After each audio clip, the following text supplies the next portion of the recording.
কবি সুনীল গঙ্গোপাধ্যায়ের কবিতা কে কাকে টানছে।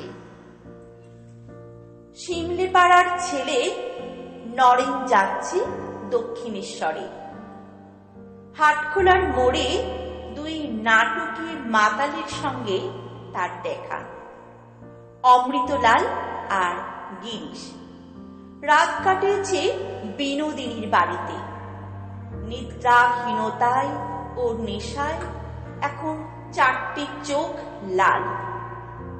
বিয়ার পান করতে করতে গিরিশের ঠান্ডা লেগে গেছে, তাই শ্যাঙাতকে দিয়ে ঝট করে আনিয়ে নিয়েছিল বিহাইভ ব্র্যান্ডি।